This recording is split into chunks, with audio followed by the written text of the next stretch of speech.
Hey John boy. Hey! Hey Calvin! Hey John boy, how's it going? It's going great!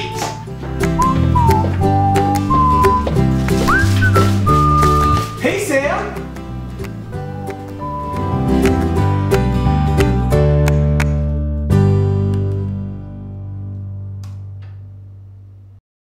Oz made $80 million.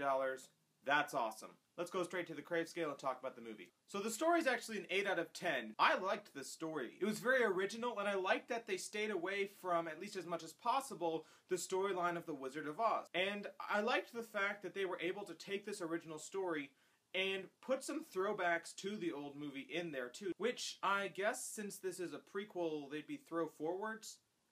I don't know how that works. Like, there's a spot where James Franco frees this monkey from this lion by, like, throwing this illusion at the lion, and the lion, like, runs away screaming, and James Franco says, well, that lion was a very cowardly lion. And essentially, they're hinting at that's where the cowardly lion came from. There's a couple twists where you go into the movie thinking, okay, this person is good, this person is bad, this person is a monkey, and there's some twists in the middle, and it kind of just keeps the movie going, and I like that a lot. The acting in this movie is actually going to be a 7 out of 10. There were some characters that seemed very cheesy, over the top, and just not believable at all, which is fine for the most part since they're in Oz, but you still got to relate to them as a character.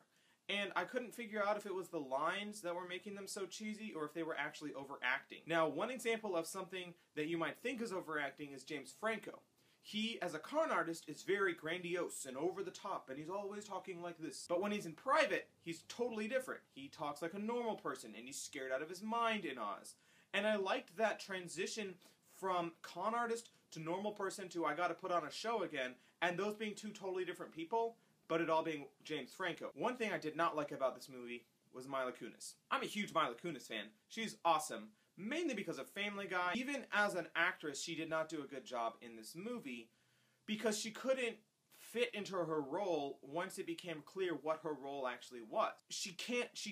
She's so awkward as that role that I felt very uncomfortable watching her act. Not too crazy about the music in this movie. The music is a 6 out of 10. The music is actually by Danny Elfman, who, has done a lot of my favorite movies. Silver Linings Playbook, Willy Wonka and the Chocolate Factory, and this was okay music. Like, it wasn't his greatest work. There were some scenes where it was very grandiose, and there was just so much on the screen. And, like, if you were there, you would, like, have the heavens singing as your life's soundtrack. And it was just, like, kind of like this melody, like, floating along. And it didn't just really fit the scene at all. Overall, the technical aspects are, like, a 7. This is a movie that people have wanted to do, but they haven't done well because it requires a lot of CG. And this movie has a ton of CG, and I liked it for the most part. But there were some scenes where, like, they threw things at you that were really totally unrelated to the movie at all.